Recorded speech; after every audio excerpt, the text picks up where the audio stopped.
Welcome back to another video, guys. In today's video, I'm going to break down the swing trade that I'm currently in on TQQQ.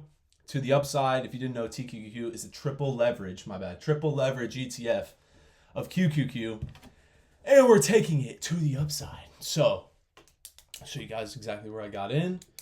It was May 21st when I got in towards the bottom of this area based off of this level of liquidity here.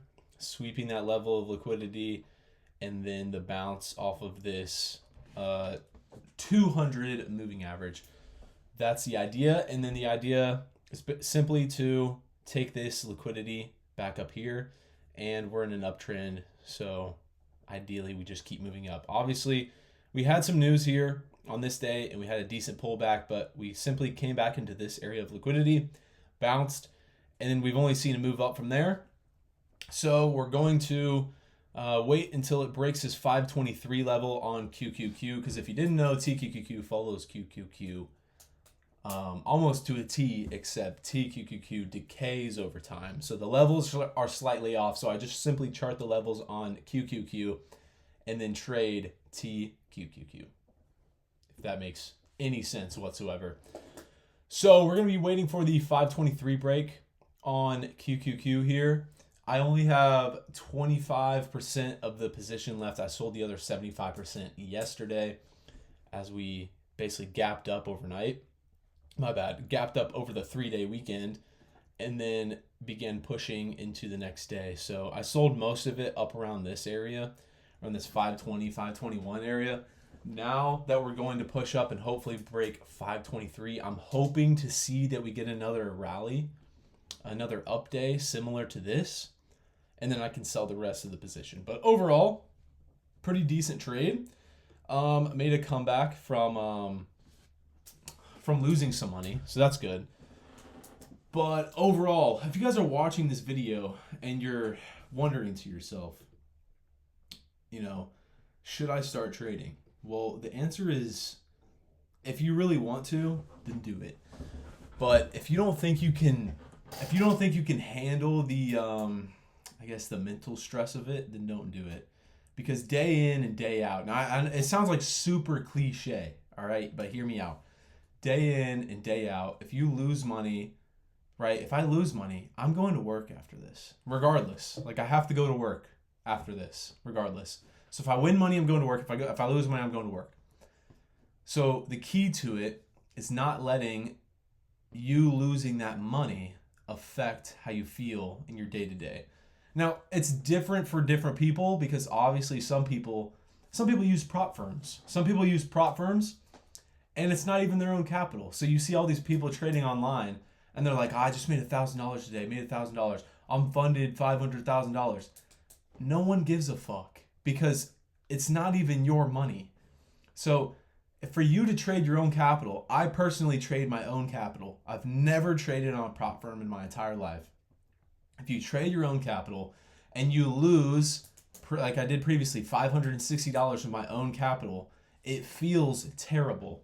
It absolutely ruins your day when you lose your own money. Now, if you lose a prop firm's capital, you have nothing to worry about, because you just paid for the eval. All you did was pay $50, $100, whatever, right? And you may have blown it, but you can just buy another one and do the same thing over again. So with that being said, I only use my own capital, and I think that if you don't use your own capital and you're using a prop firm, that you should try using your own capital, because the emotions are completely different from using someone else's money. And now you can use the same system, you can use the same idea, the same strategy and everything, but you're going to have different emotions when you're using your own money.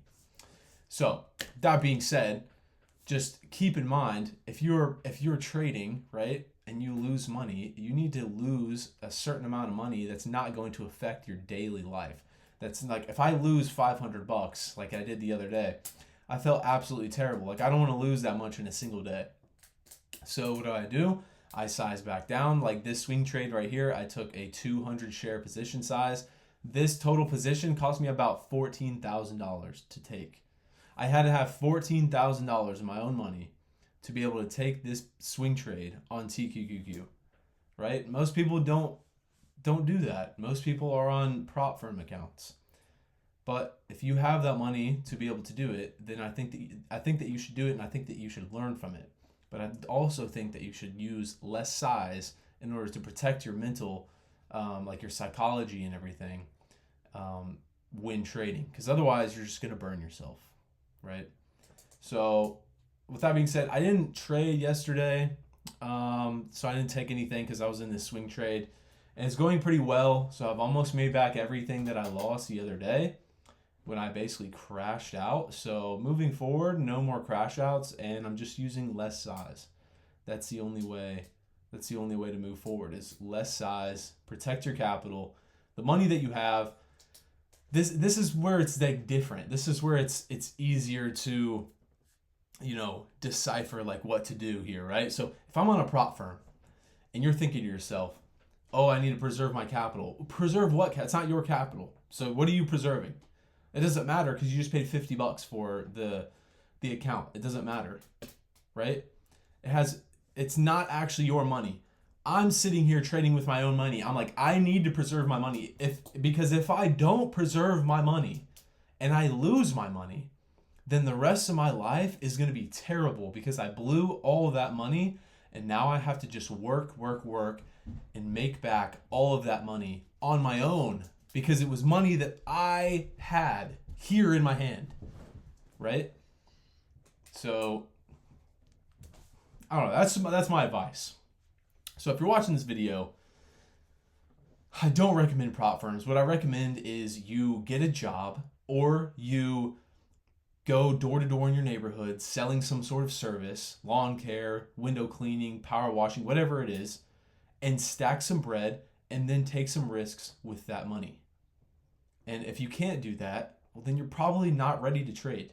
How about you just like buckle down, make some money, like an original way, and then start using that money to be able to scale more. That's my only advice. So yeah, with that being said, that's pretty much it.